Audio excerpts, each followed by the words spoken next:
नेमकी शिपाई पदाची निवड कोणत्या गुणावर अवलंबून असते? म्हणजेच लेखी परीक्षा, चपळता चाचणी किंवा मुलाखत यापैकी कोणत्या परीक्षेमध्ये आपल्याला जास्त गुण मिळाल्याच्या नंतर आपली कंपल्सरी या ठिकाणी निवड होऊ शकते?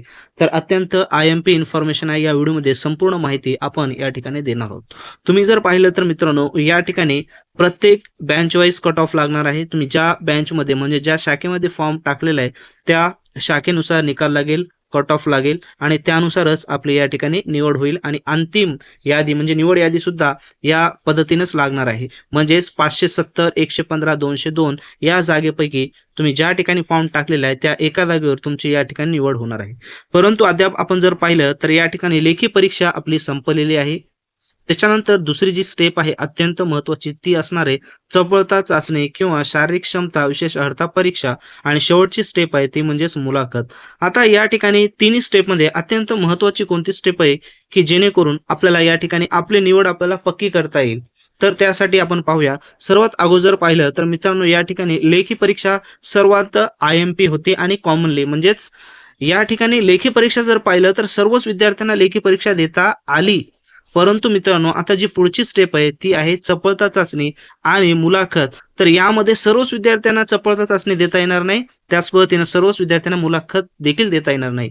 कारण लेखी परीक्षा शॉर्टलिस्ट नसल्यामुळं सर्वच विद्यार्थ्यांना देण्यात आलेली आहे. त्याच्यामुळं बऱ्याच विद्यार्थ्यांचे या ठिकाणी गुण कमी पडतील, बऱ्याच विद्यार्थ्यांना जास्त पडतील.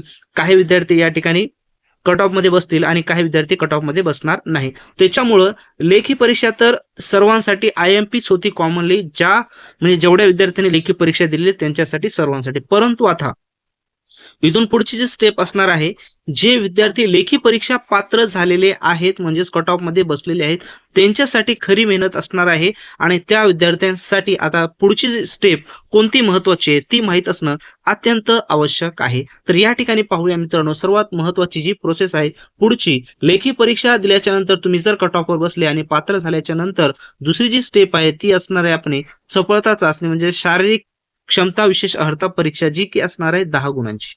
आता पहा या ठिकाणी सर्वात महत्वाचं, तुम्हाला आता या ठिकाणी मुलाखतीस पात्र व्हायचं असेल तर मित्रांनो चपळता चाचणीमध्ये आउट ऑफ 10 पैकी 10 गुण आपल्याला घ्यावे लागतील. कोणत्या विद्यार्थ्यांना 10 पैकी 10 गुण घ्यावे लागतील?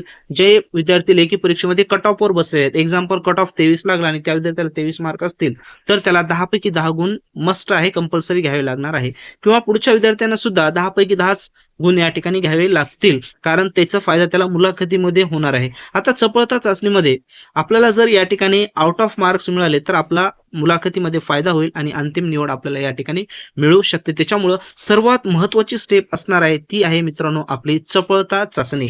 कारण या चपळता चाचणीमध्ये जर आपण कटलो तर पुढे मुलाखतीस आपण पात्र होणार नाही. आणि या ठिकाणी निकाल कसा लागतो पहा, लेखी परीक्षेचे मार्क्स प्लस केले जातात आणि या ठिकाणी चपळता चाचणी म्हणजे शारीरिक क्षमता विशेष अर्हता परीक्षेचे मार्क प्लस करून या ठिकाणी फायनल पुन्हा कट ऑफ लावला जातो, जो की मुलाखतीसाठी पात्र या ठिकाणी विद्यार्थ्यांना ठरवलं जातं. त्याच्यामुळं आपल्याला चपळता चाचणीमध्ये एकही मार्क कमी करायला जमणार नाही, कारण लेखी परीक्षेमध्ये बऱ्याच विद्यार्थ्यांना मार्कामध्ये समानता असते. त्याच्यामुळं चपळता चाचणीमध्ये आउट ऑफ मार्क्स आपल्याला भेटले पाहिजे, या पद्धतीनं आपण आपली तयारी केली पाहिजे. आता या ठिकाणी शारीरिक क्षमता आणि विशेष अर्हता या परीक्षेची नेमकी तयारी कशी करायची? तर या परीक्षेमध्ये आउट ऑफ 10 पैकी 10 गुण घेण्यासाठी आणि प्रमाणपत्र देखील आपल्याला व्यवस्थित ठेवावे लागणार आहे, जे काही अत्यंत IMP. त्यासाठी आपल्याला ती संपूर्ण माहितीसाठी लाईव्ह वेबिनार आपण ठेवलेला आहे मित्रांनो शनिवारी. तर या वेबिनारची लिंक डिस्क्रिप्शन बॉक्स मध्ये त्या ठिकाणी जाऊन तुम्ही रजिस्ट्रेशन करा. शारीरिक क्षमता विशेष अर्हताची संपूर्ण माहिती आपण या वेबिनार मध्ये तुम्हाला देणार आहोत, जेणेकरून जेव्हा शारीरिक क्षमता आणि विशेष अर्हता परीक्षा होईल त्यामध्ये तुम्हाला कोणतीही अडचण येणार नाही. सर्व डाऊट्स तुमचे क्लिअर होतील आणि 10 पैकी 10 या ठिकाणी गुण तुम्हाला मिळतील. कारण मित्रांनो जेवढे काही कॅन्डिडेट्सना आपले लिपिक असो किंवा स्टाफ कार ड्रायव्हर असो किंवा शिपाई असो, जेवढ्यांनी काही आपलं वेबिनार जॉईन केलेले आहेत त्यांना 100% त्याचा फायदा झालेला आहे. कारण बऱ्याच विद्यार्थ्यांनी फीडबॅक देखील दिलेले आहे. ते फीडबॅक आपण आपल्या टेलिग्राम चॅनल्सवर टाकलेले आहे, त्या ठिकाणी जाऊन तुम्ही पाहू शकता.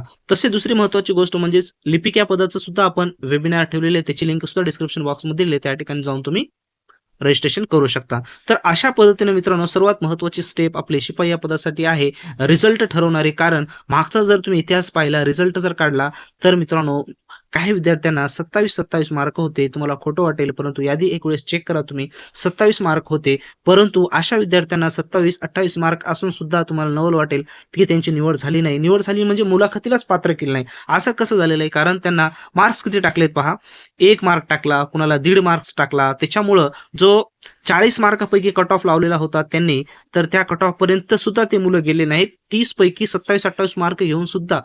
तर अशामुळं या ठिकाणी कोणत्या बारीक-सारीक चुका असतात जे की विद्यार्थी करतात किंवा जास्त मार्क असल्यामुळे भ्रमामध्ये राहतात. तर अशा विद्यार्थ्यांसाठी आपण वेबिनारमध्ये ऑल डिटेल्स माहिती देणार आहेत, कोणत्या चुका टाळायच्या आणि कोणत्या नाही. तर हा व्हिडिओ तुमच्यासाठी अत्यंत महत्त्वाचा आहे. तुमच्या मित्रांना शेअर करा. टेलिग्राम चॅनल्स आहे, त्या टेलिग्राम चॅनलला देखील सबस्क्राईब करा. तुमचे जर पॅसेज जर आरामात 10 पण मिनिटात होत असेल ना, तिथला आरामशीर पॅसेज होऊन जातो सर, असं मला वाटतं.